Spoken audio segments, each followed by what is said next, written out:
Hidup di dunia ini bagaikan perjalanan di lautan yang penuh gelombang. Kadang tenang, kadang badai, kadang mudah, kadang sulit. Inilah hakikat dunia yang Allah ciptakan sebagai darul balwa, negeri ujian. Lalu bagaimanakah sikap kita menghadapi ujian-ujian ini? Para ulama mengajarkan 3 metode spiritual. Yang pertama, la tastagrib. Jangan merasa heran ketika musibah datang. Jangan bertanya, kenapa saya tertimpa oleh musibah ini? Seolah-olah kita kebal dari ujian. Dunia ini memang tempatnya ujian. Kalau tidak ada ujian, maka bukan dunia namanya. Rasulullah sallallahu alaihi wasallam bersabda, "Ad-dunya sijnul mu'min wa jannatul kafir." Dunia adalah penjara bagi orang yang beriman dan surga bagi orang yang kafir. Yang kedua, ma'rifatullah fil jalali wal jamal. Mengenal Allah Subhanahu wa taala dalam segala keadaan, baik ketika dia memanifestasi atau bertajalli dengan aspek keindahannya yang membuat kita senang, maupun ketika dia bertajalli dengan aspek keperkasaannya yang membuat kita gentar. Allah Subhanahu wa taala harus kita kenali tidak hanya pada saat mudah, tapi juga ketika sulit. Tidak hanya ketika kita senang, tapi juga ketika kita sedih. Seorang hamba yang arif akan berkata, "Ya Allah, aku mengenalmu dalam keindahanmu, dan aku mengenalmu juga dalam keagunganmu." Yang ketiga, as-sabru war ridho. Sabar dan ridho. Sabar bukan berarti pasif. Sabar adalah menahan diri dari keluh kesah, menahan lisan dari protes, dan menahan hati dari benci kepada qada dan takdir Allah Subhanahu wa taala. Allah berfirman, "Ya ayyuhalladzina amanu ista'inu bis-sabri was-shalah, innallaha ma'as-sabirin." Wahai orang-orang yang beriman, mohonlah pertolongan kepada Allah dengan sabar dan salat. Sesungguhnya Allah beserta orang-orang yang sabar.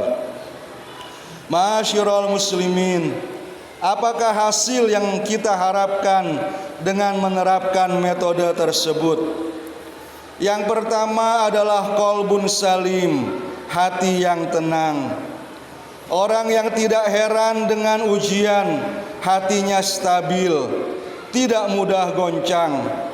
Seperti rumput yang ditiup angin, ia melengkung saat badai, tapi kembali tegak saat badai berlalu. Allah berfirman tentang orang-orang yang sabar, "Ulaika alaihim shalawatum mir rabbihim wa rahmah wa ulaika humul muhtadun." Mereka itulah yang mendapat sholawat dan rahmat dari Tuhan mereka, dan merekalah orang-orang yang mendapatkan petunjuk. Yang kedua, husnul khotimah, akhir kehidupan yang baik. Ujian yang dihadapi dengan sabar dan ridho akan mengangkat derajat kita, menghapus dosa, dan membawa kita pada husnul khotimah. Rasulullah sallallahu alaihi wasallam bersabda, "May yuridillahu bihi khair yusib minhu." Barang siapa yang Allah kehendaki kebaikan baginya, maka Allah akan menimpakan musibah kepadanya.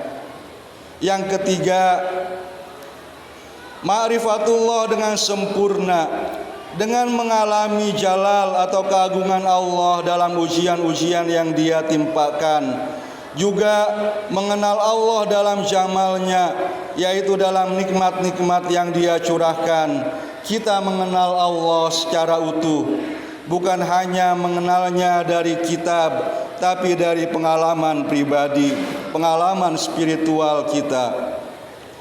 Jamaah Jumat yang berbahagia, sebagai penutup marilah kita renungkan, apakah kita termasuk orang-orang yang hanya mengenal Allah saat senang, saat rezeki lancar, kita rajin sholat, saat sehat, kita rajin bersedekah, tapi ketika sakit, saat rugi, saat musibah menimpa, kita malah menjauh dari Allah? Ataukah kita termasuk siddiqin, orang yang tetap teguh dalam segala keadaan? Allah Subhanahu wa ta'ala memuji Siti Maryam binti Imran dengan gelar Siddiqoh, karena saat malaikat datang membawa kabar yang luar biasa bahwa ia akan melahirkan tanpa suami, Siti Maryam tidak heran, tidak ragu.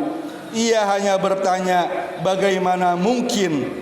Bukan untuk menolak, tapi untuk memahami. Berbeda dengan Siti Sarah yang ketika diberi kabar akan punya anak di usia tua, ia berkata, ini sungguh aneh, ia heran.